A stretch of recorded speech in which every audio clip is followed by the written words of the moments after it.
بسم الله الرحمن الرحيم الحمد لله رب العالمين والصلاة والسلام على سيد الأنبياء والمرسلين. اللهم علمنا ما ينفعنا وانفعنا بما تعلمنا وزدنا بفضلك علما وتعليما إنك على كل شيء قدير.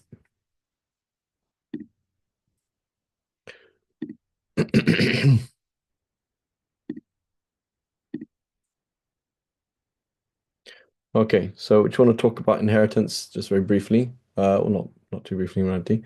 Just think about importance, patriarchy, fixed shares, pecking order, and some examples.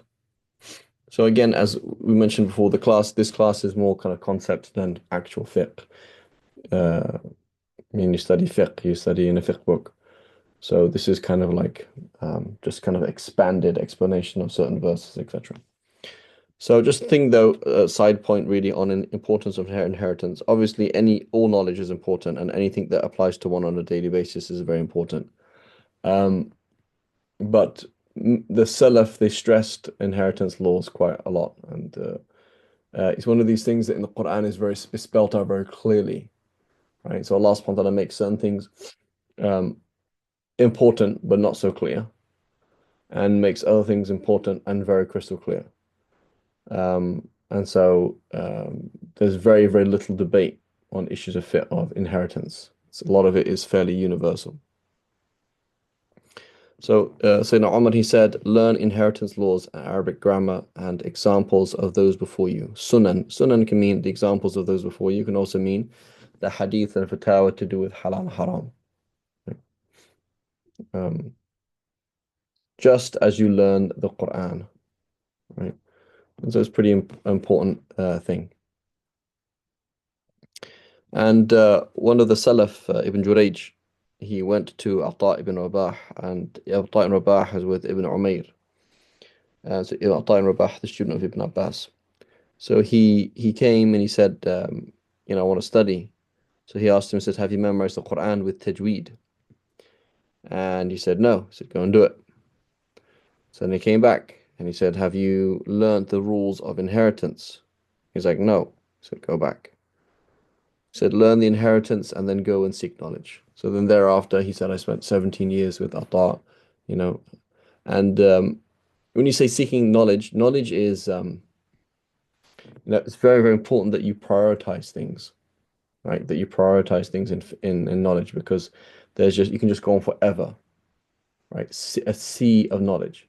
And so what he's stressing here is do you get that? Have you got the basics down, right? And particularly with inheritance law, it's not that complex, and it's something you can do, and it's something that's pretty practical and it's fairly universal. So it is pretty important to know, right? Many things you can kind of go on forever with, right? Knowledge just doesn't stop. So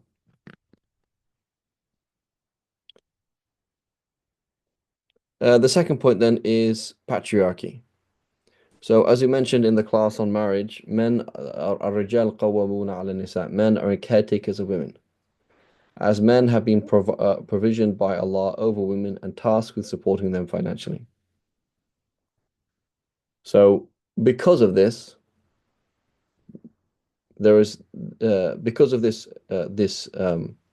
well, as an example of this, or because of this, depending how you look at it, um, inheritance is not equal between men and women, because men are in a position where they have to spend, right? Whereas women are not. And so the first thing is patriarchy versus misogyny. So what is misogyny? Misogyny is women are stupid, women are dumb, women are not worth anything. That's misogyny, right? Patriarchy is men are in charge and they pass on the authority through other men, i.e., through their sons and their grandsons. So they're not actually the same thing. So patriarchy and misogyny are not coterminous at all. Um, that's like saying that, for example, um, strong parenting roles means children are stupid. Or that's not really true, is it? So what it means is that Allah subhanahu wa ta'ala wants to support humanity through a particular means, and that particular spine of humanity is men. That's the spine. So in Arabic, you say qawm, which means a people. That means a group of men. It's the same thing. And so that's how Allah subhanahu wa ta'ala has made mankind and has made people. And through making sure that men look after women and empowering them to do that by giving them certain rights and certain financial rights, um, that's for the benefit of society. It is not for the subjugation of women, but it is for the benefit of society. And so this patriarchy, we see this in inheritance. So basically, we're going to see is there are fixed shares, and then there are certain people who get the rest. So the people who get the rest are generally patriarchic, generally speaking. Yeah, I mean, it's always somehow connected to the patriarchic system. So there's some scenarios where, for example, where a woman can get the rest, right? For example, the aunt, a daughter could inherit, half, and then the aunt can get the rest. But that's because she's an aunt through the father of the daughter, not through the mother of the daughter. So whenever we say, for example, aunt, we always mean in inheritance, or uncle or nephew, we mean through the patrilineal line, right? It doesn't mean something else. In marriage, there are certain things that are not patriarchic. For example, custody. Um, Custody is by default with a woman and with her family. Um, but otherwise, there's clear patriarchy in terms of um, who chooses if somebody gets married or not, who the guardians are, who divorces, etc. It's a marriage. In blood money, patriarchy, right? So my son is outside on his bike and he knocks some kid over and the kid dies. Who pays the blood money? His uncles in Scotland and Kuwait, not his uncles here in California, right? His dad's brothers. That's the people who pay. That's called the aqila, right? And so this is quite an important concept, right? That you're strong through your patriarchic system. You're strong through your family in general, right? And you're strong for your mother, right? That why is it that you're looking after your mother and your mother, because you're strong through your mother initially on the smaller level. Right? Um, but on a societal level, you're strong through your tribe, right? You're strong through your tribe, which is your patriarchic tribe. So we see this in inheritance. Okay, so basically, how does inheritance work? We have fixed shares, meaning there's people who get a fixed amount and then people who get the rest. So we give everybody their fixed shares and then we give the rest based on a pecking order. That's basically how inheritance works.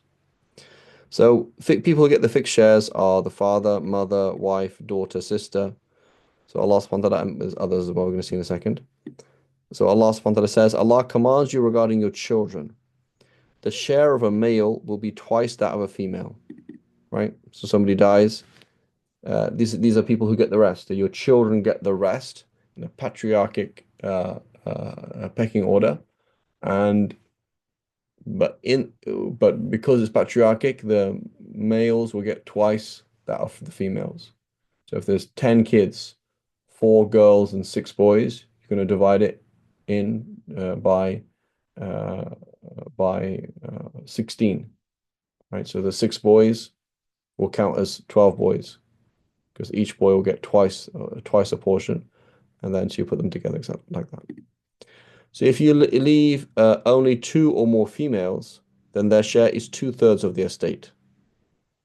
But if there is only one female, then her share will be a half. Each parent is entitled to 1/6 uh, uh, if you leave offspring. But if you are childless and your parents are the only heirs, then your mother will receive 1/3. So in reality, if you look at it, um, the mother can get a third, but the father could also get the rest. So he can't get a third though. He can get a sixth, but he can get the rest if there's nobody to take anything. So the mother it has an inheritance, and the father has inheritance, but the father, in his capacity as a member of that patriarchic system, he can get the rest, whether she can't get the rest. But if you leave siblings, right, i.e., people who will pass on that patriarchic system, then the mother will only receive 1/6. You will inherit half of what your wives leave if they are childless. Whether you are childless is irrelevant. So they are childless. So you get half of what your wives of their property. But if they have children, then your share is 1/4 after the fulfillment of bequests and debts. And your wives will inherit 1/4 of what you earn. So that's half of you. So, but if you have children, then your wives will receive 1/8 of your estate. And if a man or a woman leaves neither parents nor children, but only a brother and a sister from the mother's side, then they will each inherit 1/6, right? Whether a brother, so there's no difference when it gets to the matriarchic side. There's no difference. So people, you half brothers and sisters through your mother's side. They're all the same. They don't get it is not 2-to-1 ratio. They will each inherit 1/6, but if there's more than one, they will all share 1/3 of the estate. So just a brief overview. There's other scenarios in reality as well, but we're just kind of going briefly over it. So basically, the default is the father gets a sixth, right? He'll get a sixth if this deceased has inheriting offspring. So what will happen is that the person dies, leaving a father and a son. So we give a sixth to the father, give the rest to the son, right?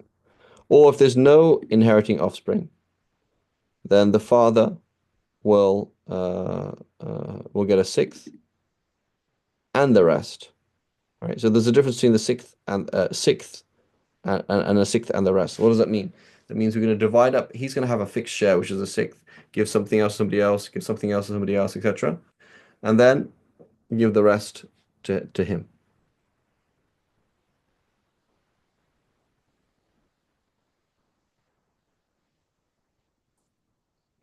Then the mother, then by default, she will get a third. Otherwise, but she'll get a sixth if there is inheriting offspring. Right. So you have a son, you have a daughter that's inheriting from you, or a number of brothers and sisters. So the person dies, leaving a brother, a sister, and a mother. The mother's gonna get a sixth.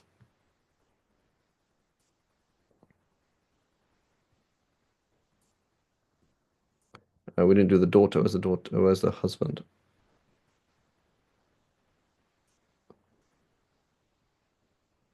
So the wife gets a quarter by default. And when we say wife, we mean the category of wife. So a man has more than one wives. The category of wife gets a quarter.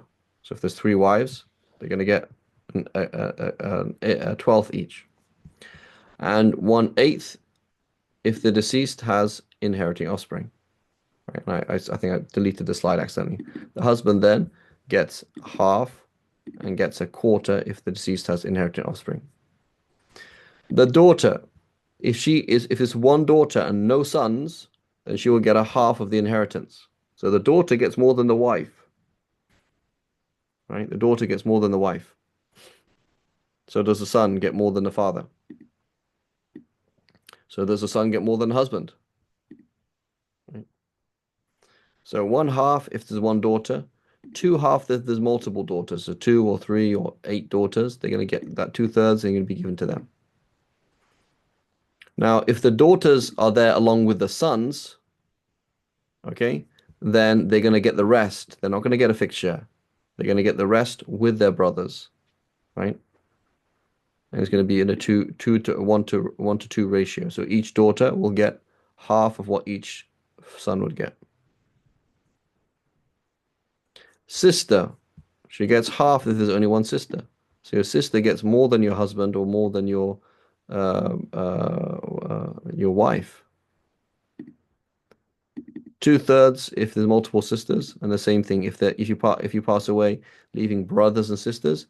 then the brothers and sisters, they divide it up 2-to-1 ratio or 1-to-2 ratio.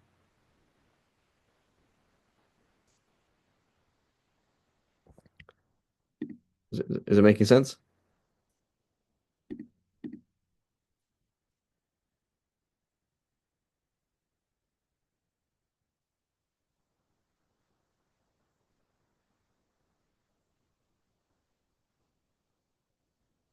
Okay.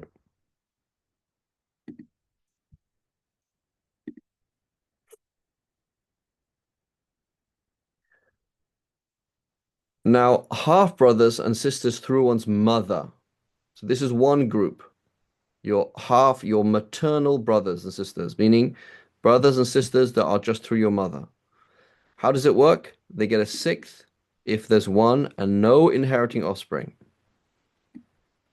right? So if you're inheriting offspring, they don't get anything. Um, so they are different. They're totally different. The half brothers and sisters through your mother are a totally different category to your brothers and sisters. So your brothers and sisters will get the rest if there's no children, right? But your half brothers and sisters through your mother, they will also get something. And they're not on the same they're not in the same category.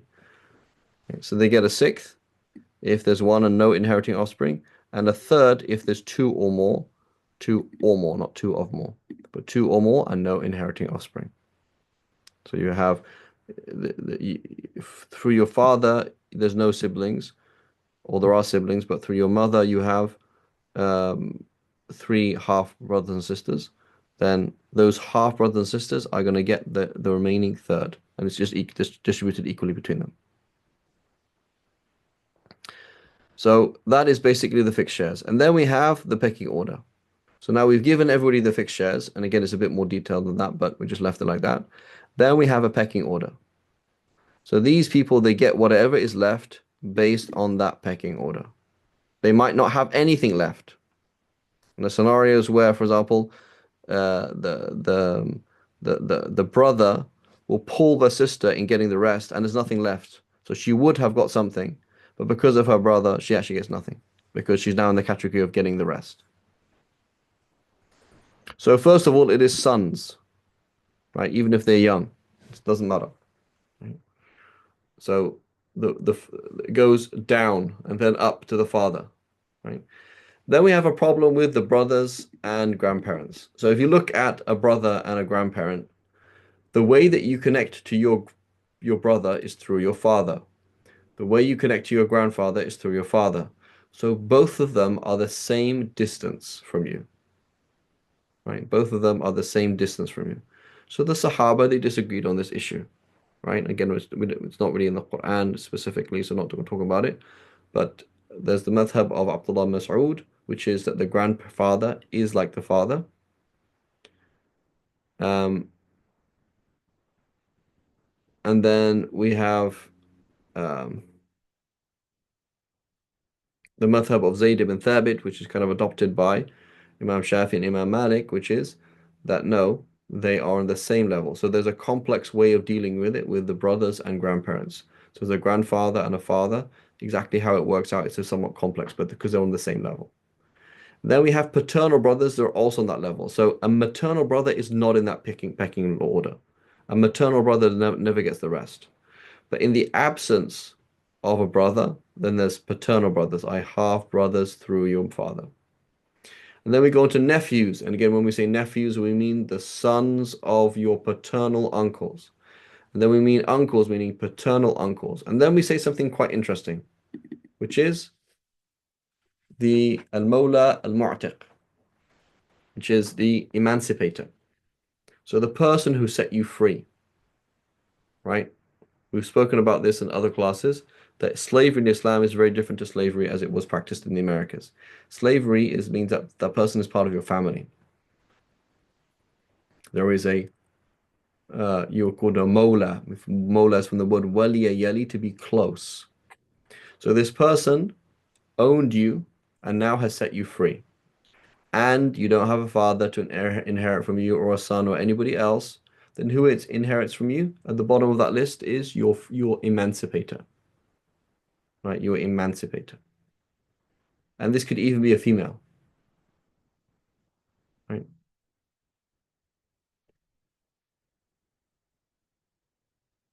And just some examples. So somebody dies, leaving behind a mother, father, son, aunt, nephew. How does it work? So we say the mother gets a sixth, the father gets a sixth. So they're actually the same. The son gets the rest, the aunt gets nothing, and the nephew gets nothing. Okay, so these two actually got the same in this scenario. Male and female got the same.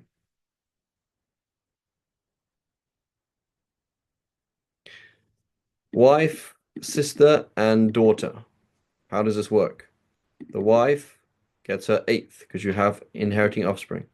The daughter gets a half because she's only one of them, and the sister gets the rest. Right. So again, this is your full. This is so even if it was a half sister through your father, it'd be the same thing. So the sister got more than the wife, which is interesting.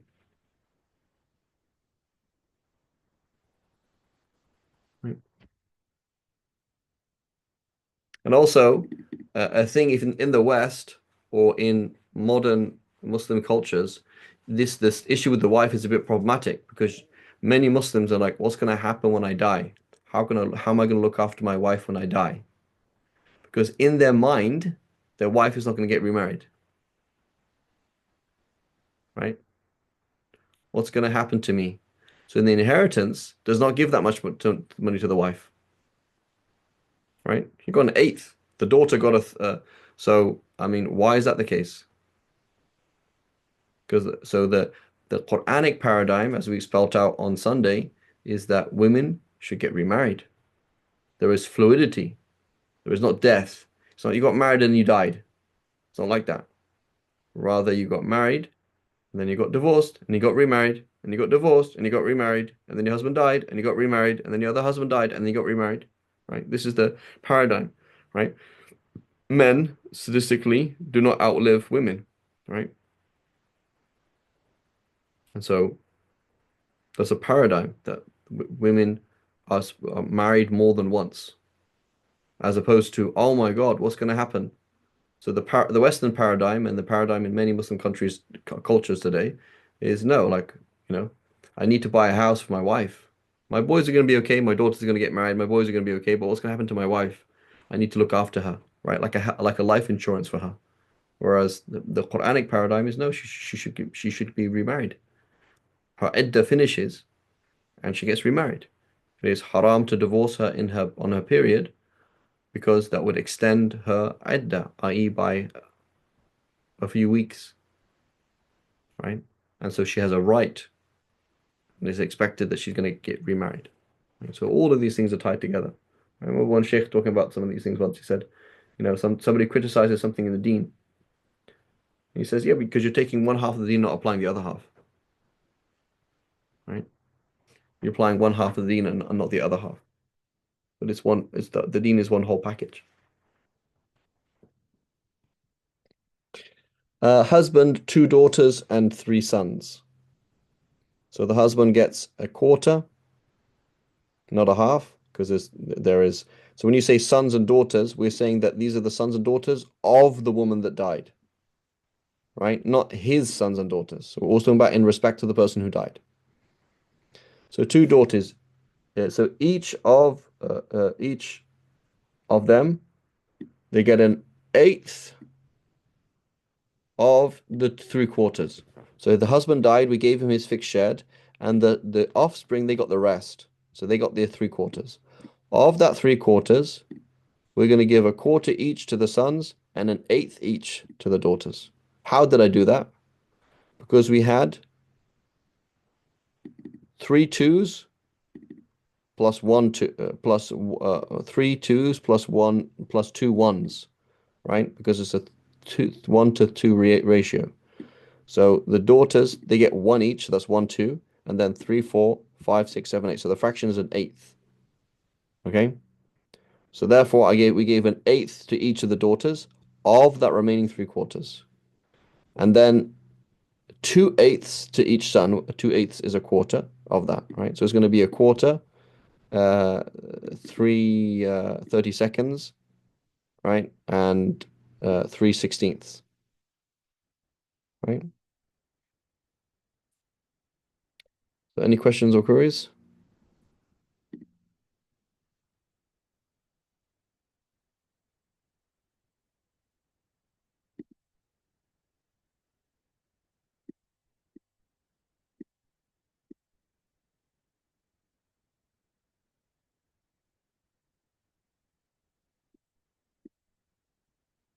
No questions?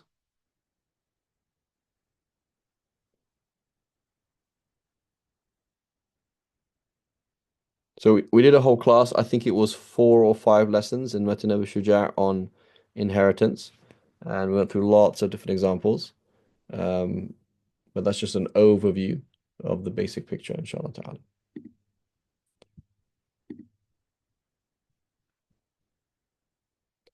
Okay, وصلى الله على سيدنا محمد وعلى آله وصحبه وسلم سبحان الله وبحمدك أشهد أن لا إله إلا أنت نستغفرك ونتوب إليك